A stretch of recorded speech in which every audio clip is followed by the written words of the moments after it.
The Sterling family mansion in Abuja's Maitama district glowed like a palace that week. Glass walls shimmered under the evening lights, marble floors gleamed like mirrors, and convoys of black SUVs filed through the gates, their tinted windows shielding senators, governors, and business magnates. The air itself seemed heavy with perfume, wealth, and expectation. At the center of it all was Vanessa Sterling, 28 years old, elegant, and poised. The daughter her parents had raised to embody refinement. She was educated in London and polished by years in high society. She had returned to Nigeria with the aura of a woman carved for prestige. She was beauty and pedigree in one, and now her family was giving her away in what the press had already called the wedding of the year. Her fiancé, Adrian Cole, seemed like the perfect match. A 32-years-old handsome man, broad-shouldered, his smile crafted for magazine covers. His family name was as weighty as hers. The Coles were wealthy beyond calculation, their empire stretching from oil to construction, their influence reaching even into politics. Adrian himself was a star. He was charming and ambitious. He was the kind of man who drew every attention whenever he walked into a room. Together, they were the merger of dynasties, a union meant to cement power as much as love. At least, that was the picture. Vanessa sat in her suite one humid evening, a white robe tied at her waist, her hair pinned into a neat bun. On the couch lay her wedding gown, imported from Milan, its bodice crusted with crystals that shimmered even under the dim light. She traced the fabric with her fingers, imagining the moment she would walk down the aisle, imagining Adrian's eyes shining as he looked at her. For months, that vision had carried her through the endless fittings, the endless updating of the wedding guest lists, and the press interviews. Just as she was about to adjust her robe, her phone buzzed on the glass table beside her. She leaned forward, expecting another message from her wedding planner or a congratulatory message from a friend or acquaintance. But the name on the phone screen made her brows knit. It was Clarissa, her favorite cousin whom she had chosen to be her maid of honor. Her closest confidant since they were little kids. The message was short. It read, "Hey V, there's something you need to know about Adrian, your fiancé." Vanessa's heart began to beat fast. Her fingers flew across the screen as she typed almost immediately, "What about Adrian?" and hit the send button. A few seconds later, the message showed that it had been read, but there was no reply. She waited and waited, staring at her phone screen, but the silence stretched into minutes, then an hour. Outside, the city hummed, horns blaring in the distance, but inside her suite the silence pressed against her chest. By midnight she was still awake, lying in bed, tossing from side to side, the words in the message replaying in her mind over and over again. "Something you need to know." By morning, she could no longer sit still. She drove herself across town in her black Range Rover, tinted windows shielding her face. She didn't tell anyone, not even the driver. Clarissa's apartment was in Was 2, a modern flat with marble stairs and tall glass doors. The security guard sprang to his feet as soon as he saw Vanessa approaching, bowing slightly as he greeted her, "Good morning, Ma." She nodded and walked past him hurriedly, her heels clicking against the pavement as she climbed the stairs. The front door was ajar. Inside the apartment, the scent of cologne hung thick in the air. Not Clarissa's light floral perfume. No, this was darker, muskier, and masculine. Vanessa's chest pounded faster, her palms shaking. On the couch, draped carelessly, was Adrian's tie, a navy blue with faint gold stripes. The very tie she had given him for his birthday last year. Her knees nearly gave way. She moved quietly towards the bedroom, her steps soft as breath. Then she heard it. Adrian's laughter, low, deep, and unmistakable. From inside the room, followed by Clarissa's giggle, high and breathless. "Don't worry, my love." Adrian's voice dropped, intimate, cutting through the silence. "After the wedding, we will find a way to make this work. You know you're the one I want, right? I love you, and you are the only one for me." Clarissa laughed again, teasingly. "What about Vanessa? Why are you marrying her if you don't love her?" There was silence, a soft rustle, and then Adrian's reply, which was cruel as a blade. "She gives me stability, but you, my love, you are the fire. You make me feel alive." The words shattered Vanessa. Her hand gripped the doorframe. She struggled to keep her balance as her vision blurred. She stumbled backward, her foot knocking against a chair. The sound echoed through the air, which startled Adrian and Clarissa. "Hello?" Clarissa called out, waiting for a response. After a few seconds, with no response, Clarissa tiptoed to the door and peeped, but didn't notice anything. She turned to Adrian, smiled, and said it was probably the wind. Adrian let out a sigh of relief and signaled Clarissa to join him in bed. Once she started hearing Clarissa's giggles and Adrian's teasing from inside the room, Vanessa crawled out from under the dining table where she was hiding, tiptoed out of the apartment, and fled, her heels clattering down the stairs, her silk scarf trailing behind her like a ghost. She threw herself into her SUV, slammed the door shut, and sped away, tears blurring the world into streaks of light. Once she got home, she rushed into her room, locked the door, and crashed onto the floor, clutching her chest as tears streamed down her face. She remembered how fun growing up with Clarissa was, how close they were to the point that outsiders thought they were twins. She also remembered how much she gave up things that made her happy because of Clarissa, like when they were 15, and Clarissa almost drowned at the beach. She remembered how terrifying it was for her, and how Clarissa made her promise that she would never go to the beach again, even though she loves going to the beach, because Clarissa became scared of water. Most importantly, she remembered how they promised each other that their kids would be best friends, and how they made a pinky promise to never hurt each other no matter what. Betrayal by Adrian was one wound, but betrayal by Clarissa, her best friend and favorite cousin, her blood, her maid of honor, was the one that pained her the most. She wanted to storm Adrian's house, to claw Clarissa's painted face. She wanted to scream. But what would it solve? The invitations were already printed and distributed. The cathedral was already booked. Guests had already booked their tickets to fly in from different locations of the world. To cancel the wedding now would not just destroy her, but it would stain her family reputation forever. The whispers would haunt her at every dinner and every gala. Vanessa Sterling was dumped a few days before her wedding. No, she would never let that happen. If Adrian and Clarissa thought they were smart, they were wrong. If they thought they could deceive her, they would learn who she truly was. Vanessa Sterling would not be humiliated. She would walk down that aisle. She would smile like the perfect bride. And when Adrian thought he had won, she would bury him in front of everyone. A few hours later, she got a call from Adrian. She watched her phone buzz multiple times, but ignored it. She didn't want to show weakness. She knew that if she picked the call, she would break down, so she ignored it. A few seconds after the phone rang, her phone beeped twice. She checked, and it was a message from Adrian which read, "Hey love, just checking in to know how you're doing. I can't wait to wife you up. You are the best decision I ever made in my life. Love you." She stared at the message with disgust on her face.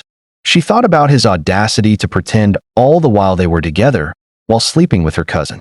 How he must have thought she was too easy to manipulate, seeing how overly excited she was to get married to him.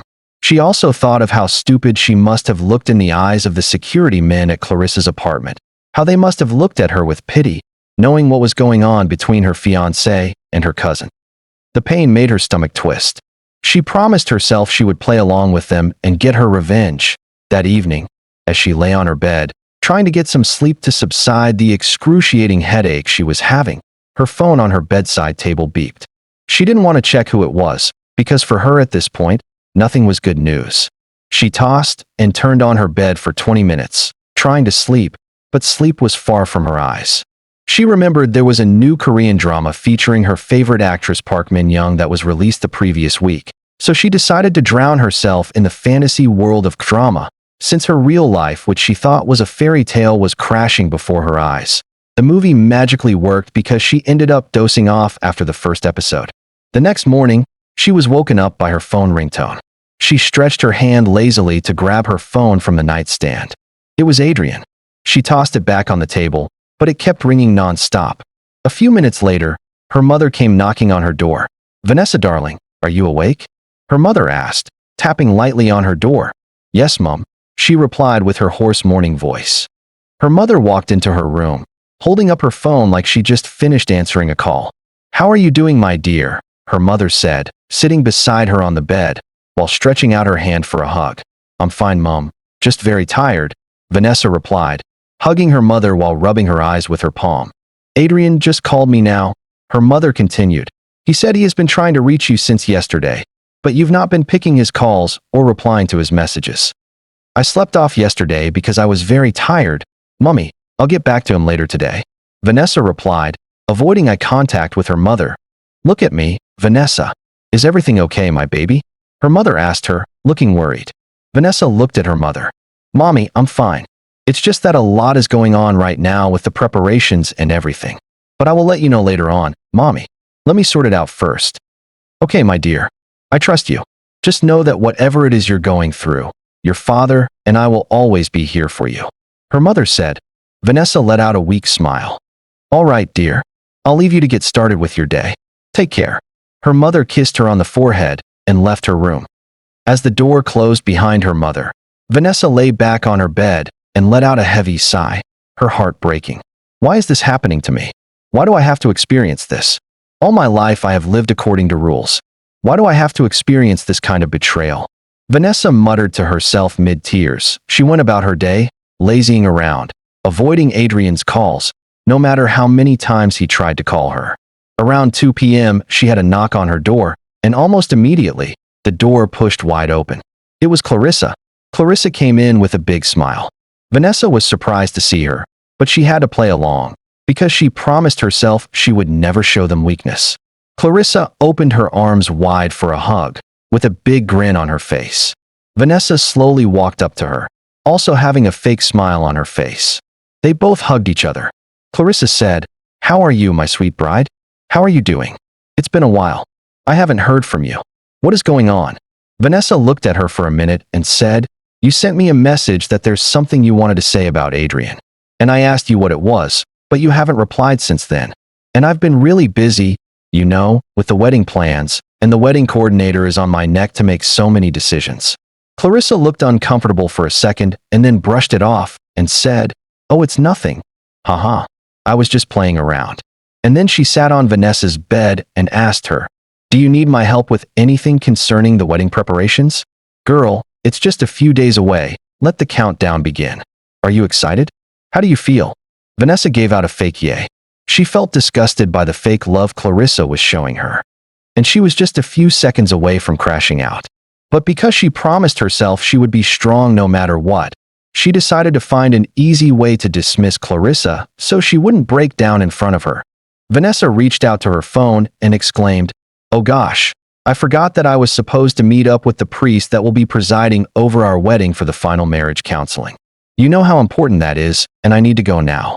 Almost immediately, Vanessa rushed into the bathroom, took her bath quickly, and wore her clothes. She was in so much hurry that Clarissa was confused about what was going on. Vanessa turned and told Clarissa, "I'll call you later because I'm running really late, and I'll probably come to your place later on, okay? Take care, my dear." She gave her a fake peck on the cheeks and ran out of her room. Vanessa continued to avoid both Clarissa and Adrian, while giving them a bunch of funny excuses that sounded genuine. The night before the wedding, the Cole estate glittered under floodlights. The pre-wedding reception throbbed with music. Champagne flowed like water. Women in exquisite gowns floated across the ballroom.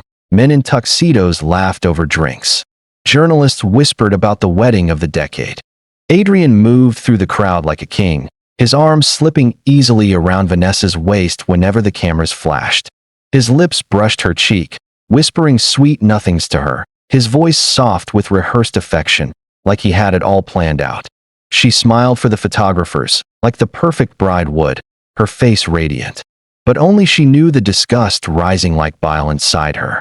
Across the room, Clarissa laughed too loudly at a senator's joke, her gold earrings flashing, her beautiful gown clinging to her like a second skin. When her gaze met Vanessa's, she smiled beautifully. A sly, knowing smile, like she wasn't a wolf in sheep's clothing. Vanessa raised her champagne glass in return, her eyes cold as stone. Later, in Vanessa's room, her mother entered, wearing exotic fabrics with pearls. She sat on the edge of Vanessa's bed, taking her daughter's hands. "Tomorrow, my darling, you will step into history. Remember, we are the Sterlings.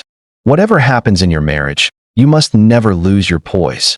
Vanessa looked into her mother's eyes through the mirror, her face calm, her lips curving faintly. "Don't worry, Mom. Tomorrow, I will not falter." Her mother gave her a slightly long, warm hug, and kissed her goodnight. Her makeup artist advised her to get her beauty sleep early so her face wouldn't look tired on her wedding day. But she could not sleep no matter how hard she tried. At midnight, Vanessa sat in front of her vanity, thinking about how to go through with her revenge, wondering if it was the right thing to do. Losing Adrian was one thing, men come and go. But losing Clarissa, her best friend and cousin, was what hurt her the most. No matter what happens, family is always family. They are bound by blood. Their parents would not stop being in each other's lives, and whenever there would be a family event or gathering, they would still have to see each other at those events and gatherings. At about 6 a.m., the makeup artist came knocking with her staff, and they got started with the bridal preparations. But by the time they were almost done, Clarissa came in, looking all glammed up. She wore a long silver dress. With a big fake smile, she hugged Vanessa, saying how excited she was for her. The wedding day dawned bright and merciless. Convoys of SUVs swept into St. George's Cathedral. Policemen directed traffic. Guests filed out in glittering lace and sharp tuxedos. Women balancing geli head wraps heavy with crystals. Men adjusting agbatas stitched with gold thread. Cameramen jostled at the steps, capturing every moment. Inside, the cathedral glowed under chandeliers. The air was thick with roses and frankincense. Senators filled the front rows. Oil magnates fanned themselves with golden programs. The string quartet played softly, their violins weaving through the silence. Adrian stood at the altar, tall and dazzling in his white tuxedo. His groomsmen flanked him like soldiers. He smiled, shaking hands, bowing slightly, his charm intact. To the congregation, he looked every inch like the perfect groom. Then, the cathedral doors opened. Vanessa entered, holding on to her father's arm. Gasps rose like a wave. Her gown caught the light, shimmering as if woven from diamonds. Her veil floated like mist, her tiara burned like fire. Guests leaned forward, whispering, "She's such a beautiful bride." A lot of girls turned on their phone camera, capturing the moment and smiling as usual, capturing her as she glided down the aisle, each step echoing softly. Adrian's parents smiled proudly. It was a known fact that Vanessa was a trophy wife, and their son gets to keep the trophy forever. Adrian's smile widened. He was stunned by her beauty. To him, she was radiant, untouchable, and his ultimate prize. Behind Vanessa's veil, her eyes were cold. The ceremony unfolded with solemnity. The priest spoke of love, of trust, of sacrifice. Vanessa knelt beside Adrian, her gown pooling around her. His hand brushed hers, very warm and possessive. But she did not flinch. Then it was time for their vows. The priest turned to Adrian first. "Do you, Adrian Cole, take Vanessa Sterling to be your lawfully wedded wife, to have and to hold, in sickness and in health, till death do you part?" "I do," Adrian said firmly, his voice deep and masculine. Applause rippled faintly, smiles spread across the congregation. He looked down at Vanessa, his eyes shining with devotion, his performance flawless. The priest turned to Vanessa and continued, "And do you, Vanessa Sterling, take Adrian Cole to be your lawfully wedded husband, to have and to hold, in sickness and in health, till death do you part?" Vanessa remained silent. The cathedral fell silent. Not a cough, not a shuffle. It felt like everyone was holding their breath, waiting for her response. A few seconds later, Vanessa lifted her veil slowly. Her eyes gleamed. Her voice rang out, clear and sharp as she said, "I don't." Gasps rippled through the pews. Adrian stiffened, his smile faltering. The priest blinked, lost for words. Vanessa continued, "I cannot vow loyalty to a man who vowed himself last week, last month, even last night, to another woman." The cathedral erupted. Whispers crashed like waves. Women gasped. Men leaned forward. Adrian hissed under his breath, forcing a smile for the crowd. "Vanessa, what are you doing?" But Vanessa turned, her voice slicing through the air. "Her name is Clarissa. My cousin. My maid of honor. He calls her fire while he calls me stability.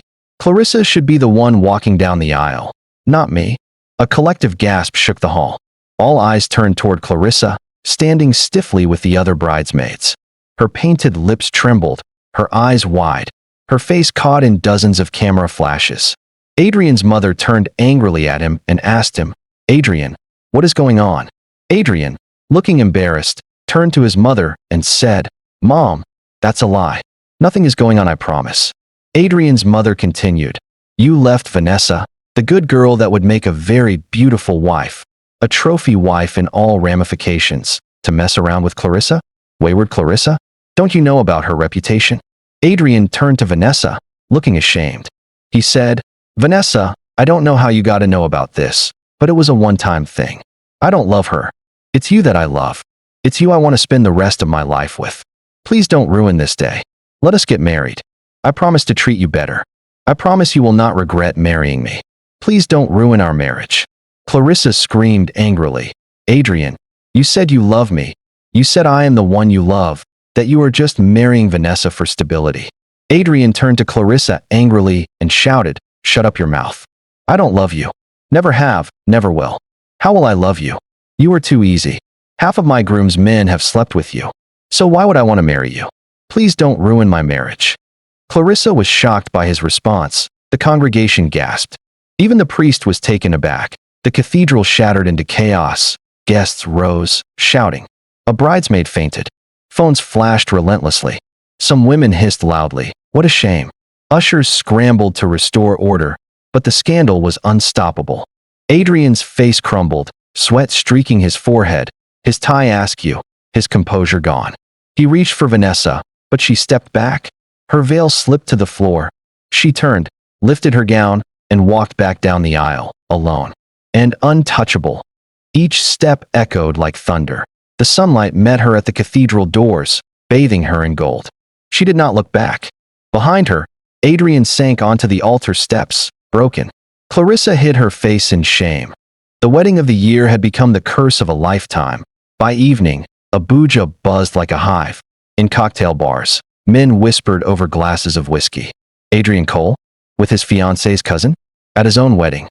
On Twitter, clips from the cathedral spread like wildfire. Hashtag Wedding Day Curse trended worldwide. WhatsApp groups lit up with forwarded videos. Vanessa's calm declaration was replayed again and again. In hair salons, women shook their heads. I always suspected Clarissa, one sneered. She's too sly. But Adrian? To disgrace himself so publicly. At the Cole estate, silence crushed the halls. Adrian's parents refused to leave their rooms, humiliated by calls from business partners withdrawing deals. Adrian locked himself away, his once polished image reduced to ridicule. Memes of him kneeling while Vanessa walked away spread across the internet. At Clarissa's family home, her mother wept openly, mourning not a death, but a reputation. How could you do this to your blood? She cried, while Clarissa sat in her room, her hair tangled, and phone buzzing with insults she could no longer bear to read. And Vanessa? She remained silent. For days, she made no statement, granted no interviews. She was seen only once, stepping into her SUV, sunglasses shielding her eyes. That image alone went viral. When she finally spoke, it was a single Instagram post. Just a photo of her standing by her window, city lights sprawling behind her, her silhouette calm, powerful. The caption read, that a broken engagement is better than a broken marriage. The internet erupted. The sentence was reposted multiple times. Vanessa Sterling had not only destroyed Adrian and Clarissa, she became an icon younger girls looked up to. And though the wedding ended in ashes, she walked away, her name glowing brighter than ever. Give this video a thumbs up, share, and subscribe to this channel for more exciting stories.